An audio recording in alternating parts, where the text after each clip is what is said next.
오늘은 최민하수의 애착 유형이 과연 뭘지 알아보도록 할게요. 성인 애착 유형에는 4가지 종류가 있는데요. 첫 번째 안정형, 두 번째 불안형, 세 번째 회피형, 네 번째 불안회피 혼합형이 있습니다. 다른 말로는 공포형이라고 하고요. 최민하수의 행동 패턴을 각각의 대입을 한번 해볼게요. 첫 번째 불안형 애착일 가능성에 대해서 알아볼게요. 불안형의 특징은요, 상대의 관심 변화에 민감하고 감정의 기복이 커요. 예를 들어서 캠프파이어에서 박희성과 옆자리에 앉아서 즐겁게 대화를 나누는 임수빈을 보면서 질투심을 느끼는 장면이 있죠. 그리고 캠프파이어에서 태도가 급변하는 장면 있잖아요. 그러니까 최민하수는 스테이지 5 천국도에 같이 가가지고 그동안에 임수빈을 쭉 알아왔던 그런 사이였잖아요. 근데 캠프파이어에 와서는 빨간 초콜릿은 이성은, 천국도는 우성민, 호감 가는 이성은 송승일이라고 이렇게 답변을 하죠. 그러니까 임수빈 입장에서는 뭐야, 내가 그동안에 최민하수하고 이렇게 알아가던 중이었고 나를 1순위라고 당연히 생각할 줄 알았는데 적어도 3순위 안엔 들 줄 알았는데 나는 아예 없네? 이렇게 생각을 했다는 거예요. 그리고 스테이지 8 자유대화에서 최민하수가 임수빈한테 박희선한테 관심 갖는 임수빈이 신경 쓰인다고 이렇게 말을 해요. 그리고 단체 식사에서 임수빈이 박희선만 챙겨주는 장면을 보이니까 컨디션이 갑자기 안 좋아지죠. 그리고 천국도에서 최민하수하고 송승일 그리고 박희선하고 임수빈 이렇게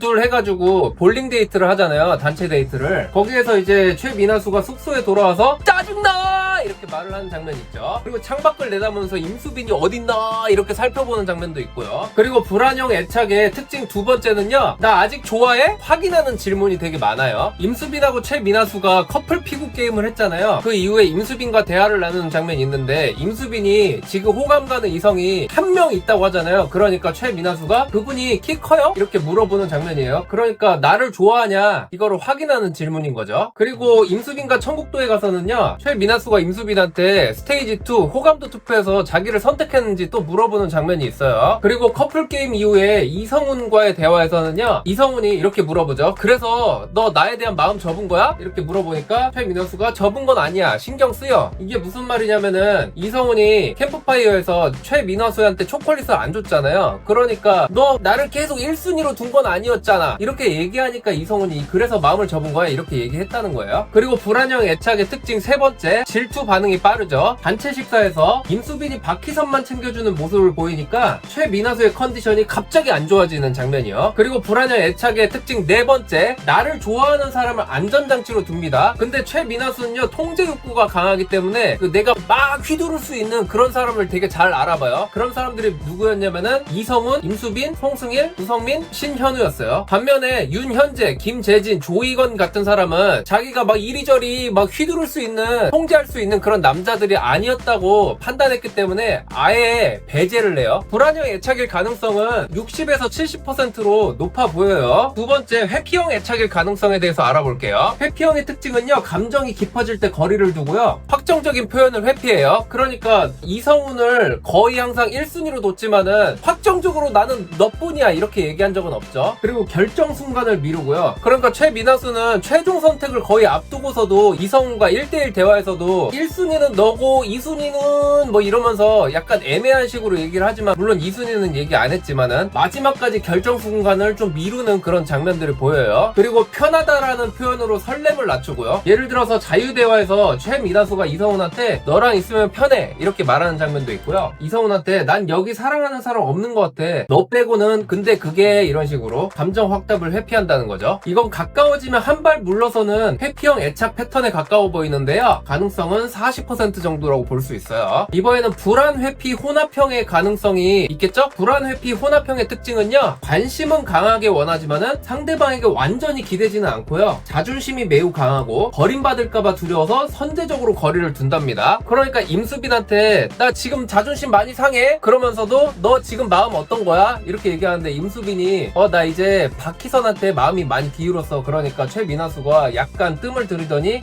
그러면은 나는 너에 대한 이제 어떤 감정을 쏟지 않겠다 이런 식으로 말하는 장면 있잖아요. 그리고 관심 확인은 많이 하는데 확답은 안 줘요. 너 지금 어떤 생각이야? 이런 식으로 물어보긴 잘 물어보는데 자기의 마음 표현은 안 한다는 거예요. 예를 들어서 임수빈과 커플 피구 게임을 하고 그 이후에 임수빈과 대화를 나누는 장면 있잖아요. 임수빈이 지금 호감 가는 이성이 한 명 있다고 하니까 최민하수가 임수빈한테 그 사람 키 커요? 이렇게 물어보는 장면이요. 최민하수가 임수빈한테 호감도 투표에서 자신을 뽑았냐고 또 물어보는 장면도 있죠. 그리고 질투 반응이 빠른데요, 단체 식사에서 임수빈이 박희선만 챙겨주는 잘해주는 모습을 보이니까 최민하수의 컨디션이 갑자기 안 좋아지죠. 그리고 청국도에 송승일과의 대화에서 나 알아서 할 거야, 나 알아서 잘해, 감정이 흔들리면 또 다른 남성한테 이동해버리고요. 이 패턴은요, 가까워지고는 싶지만 상처받기는 싫다는 그런 심리인 거예요. 가능성은 7-80%로 가장 높아요. 그리고 안정형의 가능성에 대해서도 알아볼게요. 안정형의 특징은요, 한 명을 선택하면 비교적 일관성을 유지하고 질투 반응은 있지만 감정의 폭발이 적고요, 자기 감정을 명확히 표현하죠. 최민하수는 감정의 진폭이 꽤 컸기 때문에 안정형일 가능성은 낮아 보여요. 가능성은 20% 이하예요. 결론, 최민하수는 나를 좋아하는 사람이 있는지 여부를 중요하게 여기고요, 상대방의 관심이 줄어들면 즉각적으로 반응하고요, 완전히 확정적이진 않고요, 그러니까 내 마음은 너가 1순위야 이런 식으로 말을 안 해준다는 거죠. 자존심이 강하고요. 그러니까 임수빈과 최민하수 간의 자존심 경쟁에서 한 발도 물러서지 않았죠. 버림받기 전에 먼저 선 긋는 경향이 있고요. 방금 전에 임수빈과의 얘가 그 예이고요. 이건 자존감이 낮다와는 다른데요, 이건 전형적인 불안 기반 플러스 자존심 방어가 강한 혼합형이라고 할 수 있어요. 최민하수와 같은 유형은요, 매력도가 높고 겉으로는 강해 보이고 주도권을 잡으려고 하고 감정은 생각보다 깊은데요, 통제권을 잃는 건 싫어하는 유형이에요. 그러니까 자기의 손아귀 안에서 막 이래라 저래라 이렇게 했을 때 마구 휘두를 수 있는 그런 남자를 원한다는 거죠. 결론, 최민하수는 가까워지고는 싶지만 상처받을까봐 두려운 불안 회피 혼합형에 가까워 보여요.